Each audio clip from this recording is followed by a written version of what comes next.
மூன்றாம் நாள் காலை 8 மணி. என்னமோ நடக்க போகுது. என்ன நடக்க போகுதுன்னு தெரியல, ஆனா என்னமோ நடக்க போகுது. ஏதோ ஸ்பெஷல் கவரி என்னவா இருக்கும்? எனக்கு என்ன தெரியும், கேளுடா. கம்பல்சரி வெளிய வந்தனும். என்ன 18 பட்டி வந்தாச்சாப்பா?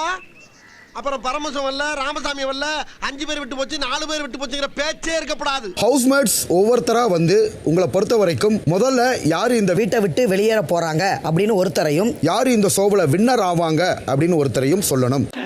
சாம்பார் ஆப் எனக்கு. ஓகே, ஃபர்ஸ்ட் யார் எலிமினேட் ஆவானா? நான் பிரவீன் சார் நீங்க எலிமினேட் ஆவீங்கன்னு நினைக்கிறேன். நானா? என்ன கொடுத்துற நீ? ஏன்னா நீங்களே இளைஞர்களுக்கு நான் வாய்ப்பு தரணும்னு ஒரு சென்டென்ஸ் அங்க சொன்னீங்க. நான் உங்ககிட்ட விளையாட்டா பேசுற புராணிக்கு நம்பிட்டீங்க. யார் வின் பண்ணுவாங்கன்னு நான் நினைக்கிறேன்னா சபரி வின் பண்ணுவார்னு நினைக்கிறேன். Thank you thank you. முதல்ல எலிமினேட் ஆவாங்கன்னு நான் நினைக்கிறேன். பர்சனலா திவாகரனா நான் நினைக்கிறேன். முதுகு பின்னாடியே இல்ல அங்க அந்த விஷயத்திலேயே அவரோட கம்ஃபர்ட் ஜோன்ல மட்டுமே நான் இருந்துப்பேன். அது ஏன் மேட்டர்? ஓ மேட்டர் மட்டும் பேசு. ஹவுஸ்ல நடக்கிற வேற எந்த விஷயத்திலும் நான் என்ன இன்வால்வ் பண்ணிக்க மாட்டேன் அப்படின்னு நினைக்கிற காரணத்தினால நான் நினைக்கிறேன் அவரை. நினைக்கிறேன் அப்படி பஞ்சாயத்து பண்ண நினைக்கிறேன். அதை சொல்லு முதல்ல. யார் வின் பண்ணுவாங்கன்னு என்ன கேட்டீங்கன்னா கமருதீன் ஜெயிப்பான் அப்படிங்கிறது எனக்கு ஒரு மாதிரி நறுக்கு நடிச்சிச்சு.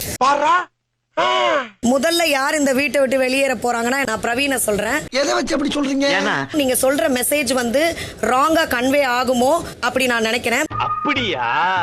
அப்படிதான். இரண்டாவது, இந்த ஷோல வின்னர் ஆவாங்கன்னு ஒருத்தர் என்ன சொன்னா, நான் கலைய சொல்றேன். அதுதான் எனக்கும் புரியல. ஏன்னா நேத்து தான் நான் வந்து அவருடைய பல கதைகள் வந்து நான் கேள்விப்பட்டேன். சோ தன்னை ஒரு மாற்றணும் அப்படின்றதுக்காக இந்த இடத்துக்கு வந்திருக்காப்ல. அப்படிங்களா? ரொம்ப சந்தோஷம். ஆக்சுவலா ஃபர்ஸ்ட் எலிமினேஷனா நம்ம கமருதீன் தான் ஆவாரு. அது எப்படா முடியும்? என்னன்னா பேசிக் மெனஸே தெரியல, எல்லாமே நடிப்பு, ஃபேக்கான activities due to the worst behaviourism. எப்படி சார் நீங்க வாங்க வாங்க, ஏன் பயப்படுறீங்க? வாங்க, நான் அடிக்கல மாட்டேன். வாங்க. வின்னர் அப்படின்னு எடுத்துக்கிட்டா நான் விஜய் பார்வை சொல்றேன். நான் ரீசன் சொல்லிறேன். Due to the straight forward. நானா நமக்குள்ளே இருக்கட்டும். டீப்பா அனலைசிஸ் பண்றாங்க. அவங்க இப்படி இவங்க இப்படி அப்படிலாம் கிடையாது. எல்லாமே அவங்களுக்குன்னு ஒரு சுய புத்தி இருக்கு.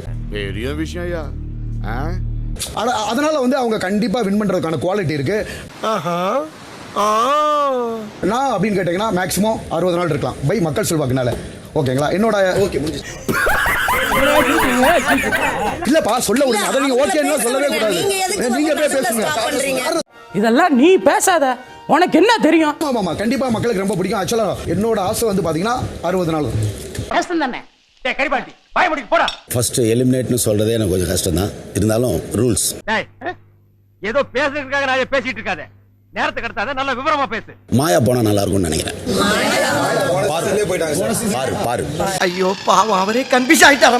பாருங்க, அவங்கள பேரை கூட எனக்கு சொல்ல விரும்பல, இருந்தாலும் சொல்ற, வேற வழி இல்ல. எனக்கு அதுல எந்த பிரச்சனையும் கிடையாது. பொய்யும் புரட்டும் மலிவான விளம்பரம் தரக்கூடிய வீணர்களை பற்றி ஐ டோன்ட் கேர். யார் வின்னரா இருந்தா நல்லா இருக்கும், அவங்களுக்கு மட்டும் இல்லாம அடுத்தவங்களுக்கும் நல்லா இருக்கும்னா கனி மேடம் இருந்தா நல்லா. என் மேல நம்பிக்கை இல்லையா? வேணா நேர்ல வந்து பாருவா. நான் தான் 100 நாள் இருப்பேன். நான் தான் வின்னர். ஏன் தெரியுமா? நிறைய பயப்படுறீங்க. பயமா அது கடிச்சிடாத. எல்லாரும் பயப்படுறீங்க. பயம் தான் என்னுடைய வெற்றி. பின்றால நிறைய போறான்டா. என்ன பேச விடுறீங்க? தேவையில்லாம சிறுத்தைய சுரண்டி பாக்க தாங்க மாட்டேன். அவரோட ஒபினியன் பேசுறாரு. எல்லாரும் என்ன பயப்படுறீங்கன்னு சொன்னாரு. எனக்கு பயம் இல்ல, நான் சொல்றேன். அப்படித்தான்டா பேசுவேன். ஃபர்ஸ்ட் யார் எலிமெண்ட் ஆவாங்க அப்படின்னு நினைக்கிறேன்னா திவாகரன் தான். அட ஒய்யால எப்படி தம்பி இவ்வளவு கரெக்ட்டா கேக்குறீங்க? நான் வந்து இங்க வந்து 100 days அப்படிங்கிறதுக்காகலாம் நான் வரவே இல்லை. அவார்டு வாங்குறதுக்காகவும் வரல. என்னடா சொல்ற? என்னால நம்ப முடியலையே. ஏன்னா என்னால இருக்கிற அவார்டவே மூட்டை கட்டி வச்சுட்டு அதவே உயரிய விருதை என்னால மேனேஜ் பண்ண முடியும்.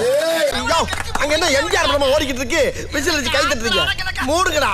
நான் இங்க உள்ள வந்தது உங்க எல்லாருக்குமே தெரிஞ்சிருக்கலாம். என்னோட நேம் சேஞ்ச் பண்ணணும். ஏப்பா என் பிள்ளைங்கள ஸ்கூல்ல சேர்க்க மாட்டேன்ட்டாங்க. அகோரி பிள்ளைய நான் ஏன் ஸ்கூல்ல சேர்க்கணும் அப்படிங்கிற மாதிரி ஒரு தாட் இருந்துச்சு.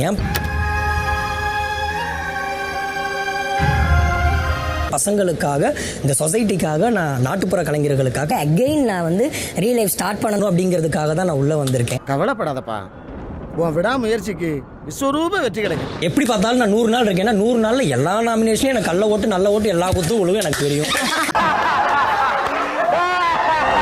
நல்லா தெரிஞ்சுக்கணும், ஊருக்காக ஆடும் கலைஞன் தன்னை மறப்பான், தன் கண்ணீரை மூடிக்கொண்டு இன்பம் தான் கொடுப்பான்.